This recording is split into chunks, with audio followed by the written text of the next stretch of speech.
కీర్తనలు 75వ కీర్తన 10వ వచనం. 75వ కీర్తన 10వ వచనం చదువుకుందాం. భక్తిహీనుల కొమ్ములన్నిటినీ నేను విరగొట్టుదును, నీతిమంతుల కొమ్ములు హెచ్చింపబడును. సో ఈ యొక్క అధ్యాయం మనం చూసినప్పుడు 75వ అధ్యాయం ఆసాపు గారు రాసిన కీర్తనగా మనం చూస్తూ ఉన్నాం. సో ఆసాపు గారు మరి ఆయన దేవుణ్ణి స్తుతించటంలో అక్కడ ఏర్పరచబడిన వారిలో ఆయన ప్రధానుడిగా ఉన్నట్లుగా మనం చూస్తూ ఉన్నాం. మరి ఆసాపు గారి కీర్తనలో మనం చూసినప్పుడు ఏమి రాసినారు అని మనం చూస్తూ ఉంటే, దీనికి స్టార్టింగ్ మనం చూస్తూ ఉంటే, దేవా మేము నీకు కృతజ్ఞతాస్తుతులు చెల్లించుచున్నాము, నీవు సమీపముగా ఉన్నావని కృతజ్ఞతాస్తుతులు చెల్లించుచున్నాం. సో మొట్టమొదటిగా ఈయన దేనితో ప్రారంభించినారు అంటే స్తుతితో ప్రారంభించినారు. సో మరి ఆసాపు గారి జీవితంలో, దావీదు గారి జీవితంలో మరి స్తుతులు ఏ విధంగా ప్రధానంగా ఉన్నవో అంటే దేవుని పట్ల ఉన్న కృతజ్ఞత, దేవుని పట్ల ఆయనకున్న ఆ యొక్క మరి దేవుడు వారికి ఇచ్చిన దానిని బట్టి దేవుణ్ణి స్తుతించటం. మనము కూడా మన జీవితాల్లో ఆసాపు వలె, దావీదు గారి వలె స్తుతి అనేది మనం కలిగి ఉండాలి. దేవుణ్ణి స్తుతించుట, దేవుణ్ణి కీర్తించుట, కృతజ్ఞత హృదయాన్ని మనం నిత్యము కలిగి ఉండుట అనేది దేవుడు మనకి అనుదినము దేవుడు అనుగ్రహించేలాగున మనమందరము కూడా ప్రార్థించేవారమై ఉండాలి.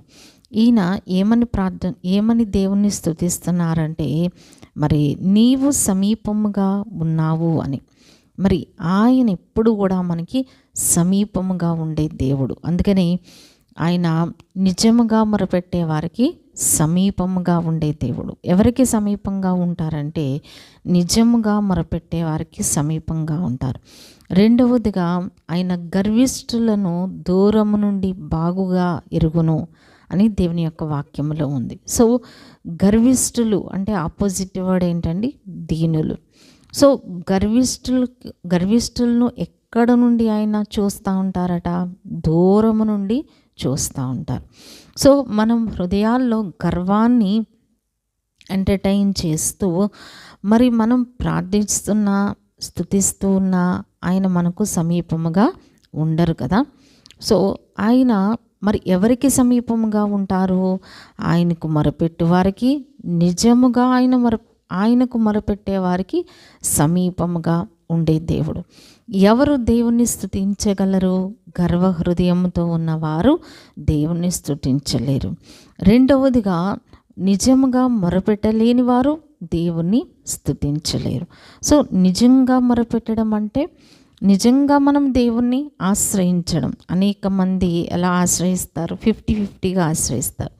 లేకపోతే 25% దేవుణ్ణి ఆశ్రయిస్తారు, 75% వాళ్ళ యొక్క ఓన్ అండర్స్టాండింగ్ మీద, మనకున్న ఓన్ ఎబిలిటీస్ మీద, అలాగే మనకున్న ధనము పైన మనం ఆశ్రయిస్తూ ఉంటాం.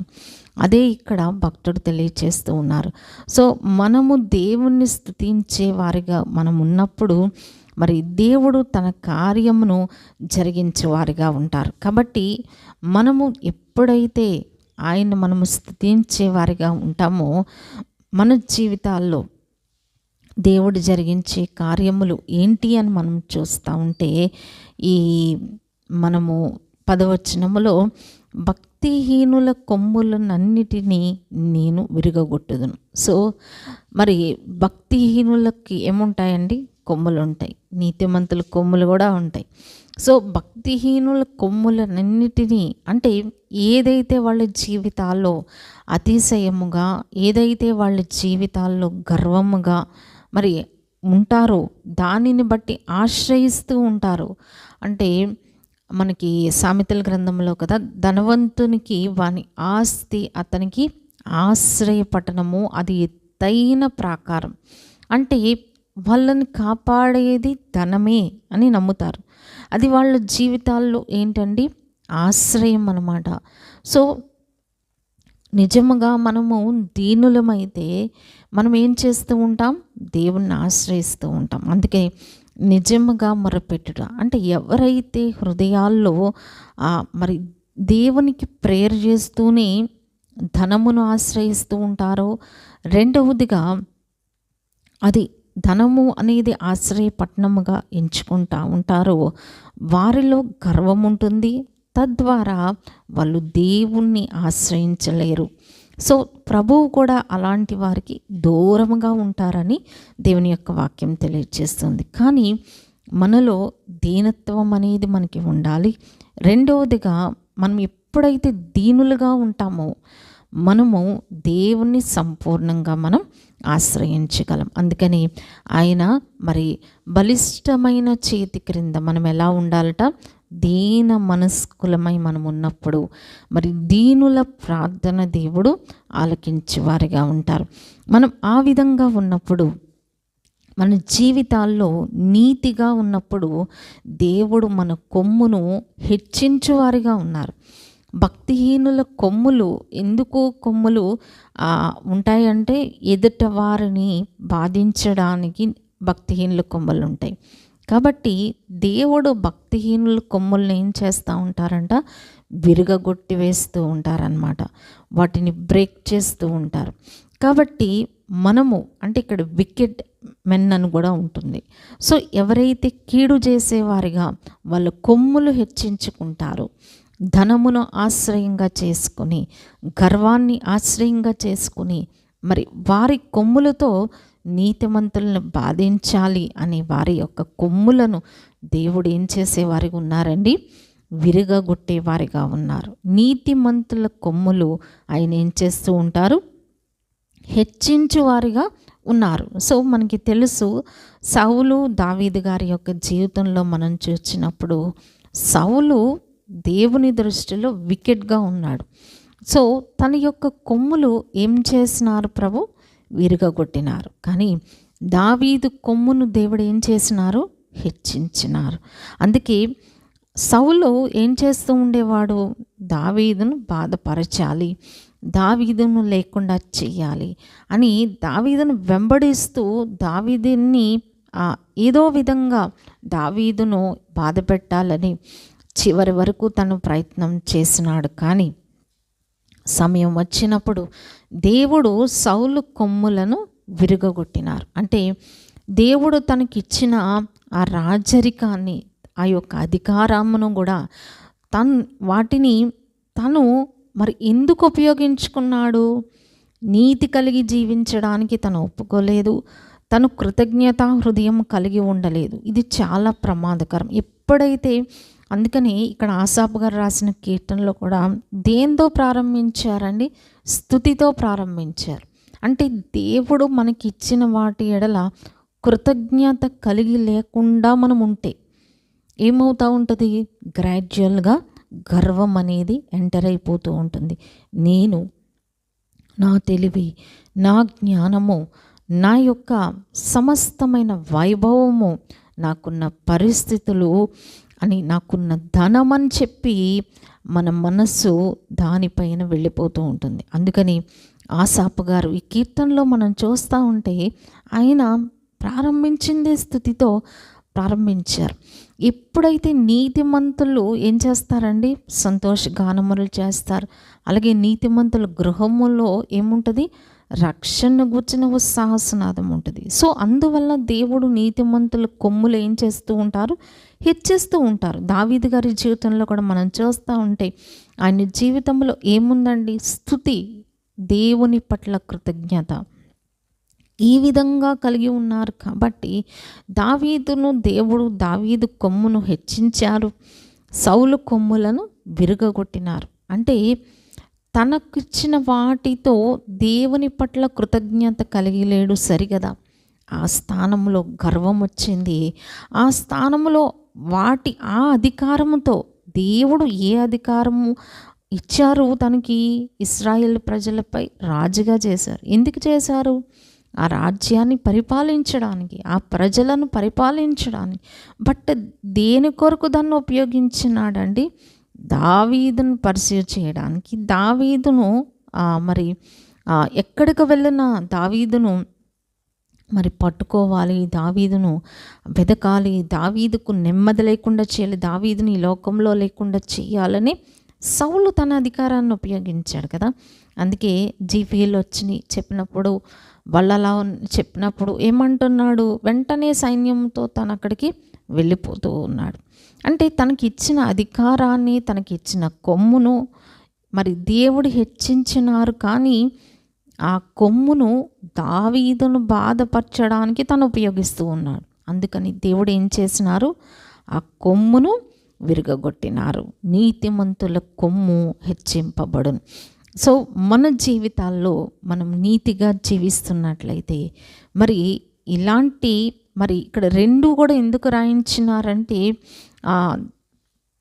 దావీదు కొమ్ము ఎప్పుడు హెచ్చింపబడిందండి, సౌలు కొమ్ము విరగగొట్టబడినప్పుడు. మన జీవితాల్లో కూడా మనము స్తుతి కలిగిన వారంగా మరి దేవుడు మనకిచ్చిన వాటన్నిటిని బట్టి కృతజ్ఞతా భావము కలిగి స్తుతించేవారిగా, కీర్తించేవారిగా మనం ఉన్నప్పుడు దేవుడు మన కొమ్మును హెచ్చించేవారిగా ఉంటారు.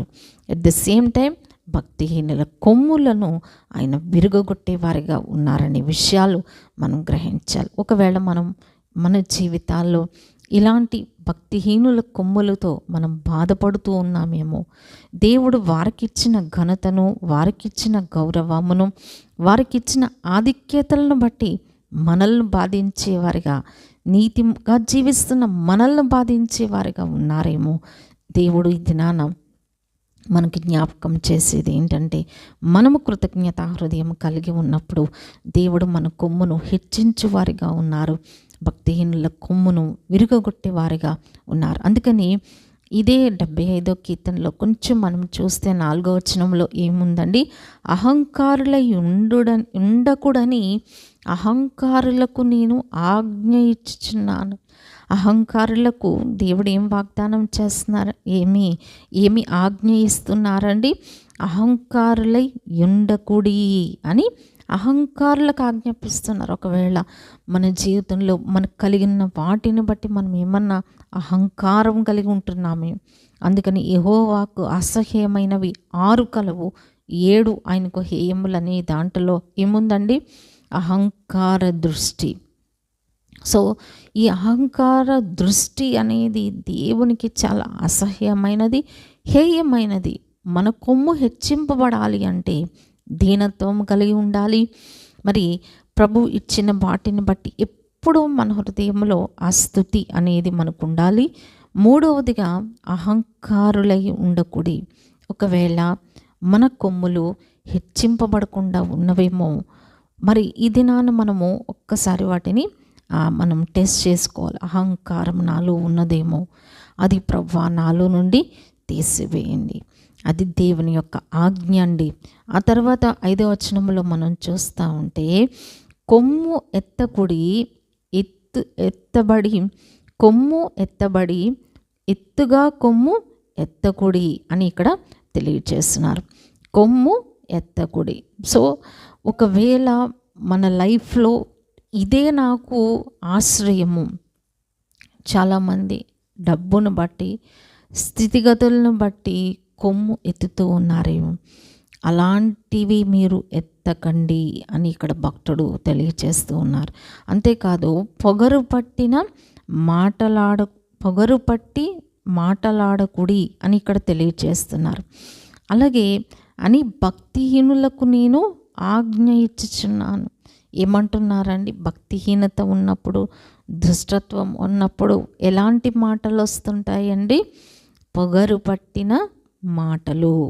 సో అహంకారులేమో అహంకారముతో ధనమును, గర్వాన్ని ఆశ్రయం చేసుకుంటే, భక్తిహీనులు ఏం చేస్తూ ఉంటారు, కొమ్ము ఎత్తుతూ ఉంటారు. పొగరు పట్టిన మాటలు వస్తూ ఉంటాయి. అలాంటి వారికి అలాగూ ఉండకూడి అని దేవుడు ఆజ్ఞయిస్తూ ఉన్నాడు. కాబట్టి ఇవన్నీ చెప్తూ ఇక్కడ ఏమంటున్నారు 6వ వచనంలో, తూర్పు నుండి అయినను, పడమటి నుండి అయినను, అరణ్యము నుండి అయినను హెచ్చు కలుగదు.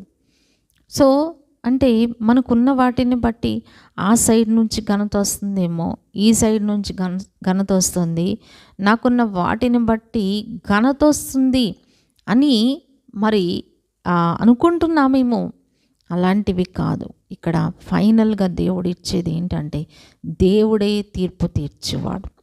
ఆయన ఒకనిని తగ్గించును, ఒకని హెచ్చించును అని చెప్పి ఇక్కడ దేవుని యొక్క వాక్యంలో చూస్తూ ఉన్నాం. ఫైనల్గా ఇక్కడ కంక్లూషన్ ఏమి ఇచ్చారంటే, భక్తిహీనుల కొమ్ములు ఆయన విరగగొట్టే వారిగా ఉన్నారు. నీతిమంతుల కొమ్ములు హెచ్చించే వారిగా ఉన్నారు. ఒకవేళ భక్తిహీనత కలిగి, గర్వము కలిగి, ధనాన్ని ఆశ్రయంగా చేసుకొని, అహంకారముతో పొగరు పట్టిన మాటలు మరి వస్తూ ఉన్నవేమో, అలాంటి వారి కొమ్ములు దేవుడు ఏం చేస్తారండి? విరగొడుతూ ఉంటారు.